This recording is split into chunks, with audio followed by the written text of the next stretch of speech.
আগামীকাল অর্থাৎ ২৬শে জুন শুক্রবার বেলা ৯টা ৩৩ অম্বুবাচী ছেড়ে যাচ্ছে, অর্থাৎ অম্বুবাচী নিবৃত্তি হচ্ছে।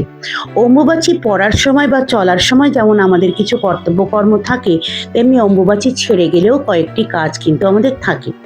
আমাদের পারিবারিক প্রথা অনুযায়ী আমরা সকালেই ঠাকুরের বাসনগুলি ভালো করে ধুয়ে নিই, ঠাকুর ঘর ভালো করে মুছে পরিষ্কার করে তুলসী মাকে জল দিতে হয়।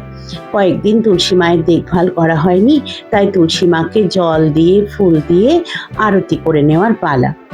তারপর ঠাকুর ঘরে এসে ঠাকুরের যে সমস্ত তাকের কাপড়গুলি থাকে সেগুলি কয়েকদিন ব্যবহার না করাতে একটু ধুলো ধুলো হয়েই থাকে, তাই সেগুলি পাল্টে ভালো করে মুছে পুরনো কাপড়গুলিকে কাচার জন্য তুলে নেওয়া আর নতুন কাপড় ঠাকুর ঘরে পেতে নেওয়া।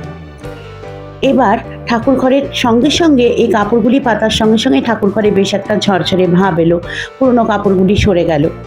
এবার আমি গঙ্গা জল রাখি এই পাত্রটিতে। এখান থেকে ঘটে একটু গঙ্গা জল নিয়ে, গঙ্গা জল আমাদের পারিবারিক প্রথা অনুযায়ী হাতে করে ছেটাতে নেই, তাই একটি আম পল্লব নিয়ে গঙ্গা জল ঠাকুর ঘরে এবং বাড়িরও সমস্ত ঘরে ছিটিয়ে নেওয়ার পালা। মা লক্ষ্মীকে এবং মা কালীকে, আমার বাড়িতে মা লক্ষ্মী মা কালী রয়েছেন, তাদের কয়েকদিন সেবা দেওয়া হয়নি, তাই অম্বুবাচী ছেড়ে গেলে আমি গোলাপ জল আর সাদা চন্দন একসাথে মিশিয়ে মা লক্ষ্মী এবং মা কালীর অভিষেক করি। মা লক্ষ্মীর গায়ে আমি পঞ্চামৃত দিই না, কারণ আমার লক্ষ্মী মূর্তিটির উপর পঞ্চামৃত দিলে কালো হয়ে যাওয়ার চান্স থাকে অনেক সময়, তাই গোলাপ জল আর সাদা চন্দন এই দুটি দেবীর খুব প্রিয়। মা কালীকেও দিতে পারেন আর মা লক্ষ্মীকেও দিতে পারেন, এই দুটি দিয়ে আমি অভিষেক করে নিই।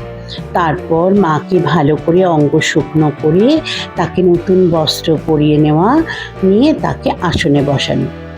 বৃহস্পতিবার পেরিয়ে গেলে লক্ষ্মীর ঘর তুলতে নেই।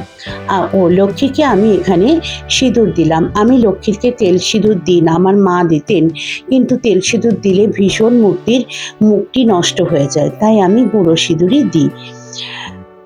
যেহেতু অম্বুবাচী বৃহস্পতিবারে অম্বুবাচী ছিল, যদি অন্য কোনো বারে অম্বুবাচী ছাড়ে তাহলে কিন্তু লক্ষ্মীর ঘট পাল্টাতে নেই। অম্বুবাচী ছাড়ার পর মা লক্ষ্মীকে পারলে একটু গোলাপ দেবেন, গোলাপ কিন্তু মা লক্ষ্মীর খুব প্রিয় ফুল। তারপর একটু মিষ্টি আর অম্বুবাচী ছেড়ে গেলে একটু পান নিতে হয়। সেই পানটির মধ্যে একটি এলাচ ফাটিয়ে নিয়ে এলাচটি দিয়ে পানটি মুড়ে একটি লবঙ্গ দিয়ে গেঁথে দিতে হয়। সেই পানটি দিতে হয় মা লক্ষ্মীর ভোগের থালায়। হয়তো কামাখ্যা থেকে এই অম্বুবাচীর প্রচলন বলেই এই পানটিও দেওয়ার একটি প্রথা রয়েছে। এই পানটি বাড়ির গৃহিণী পরে কিন্তু খাবেন। যখন লক্ষ্মীর প্রসাদ তুলে নেওয়া হবে তখন বাড়ির গৃহিণী এই পানটি খেতে হয়, তাতে সংসারের মঙ্গল হয়। মা লক্ষ্মীর সামনে ভোগের থালা সাজিয়ে দিলাম একটু মিষ্টি আর একটু পান দিয়ে। এটা অম্বুবাচী ছেড়ে যাওয়ার পর। লক্ষ্মীর ঘট কিন্তু সেই পুরনো অবস্থাতেই রইল। পরের বৃহস্পতিবার লক্ষ্মীর ঘট পাল্টে নেব। মা লক্ষ্মীর সামনে ভোগ দেওয়ার পরে দিন কয়েক বাড়িতে খুব ভালো করে সন্ধেবাতি পড়েনি, তাই বাড়িতে একটু যদি ভারী ভাব থাকে অথবা এমনিও একটি জায়গায় 4টি কর্পূরের টুকরো আর 3টি লবঙ্গের টুকরো নিতে হবে। তারপর সেটি জ্বালিয়ে ঠাকুরের সামনে দেখিয়ে গোটা বাড়িতেও একবার ঘুরিয়ে নিয়ে বাড়ির বাইরে কোথাও রেখে দিতে হবে, ব্যালকনিতে বা সদর দরজার বাইরে। এবার মা লক্ষ্মীকে মন ভরে প্রণাম করে নেওয়ার পালা, ধূপদীপ দেখানোর পালা। আপনাদের সকলের সংসারে মা লক্ষ্মীর কৃপা সদাই বজায় থাকুক এই কামনা করি। সবাই খুব ভালো থাকুন, সুস্থ থাকুন।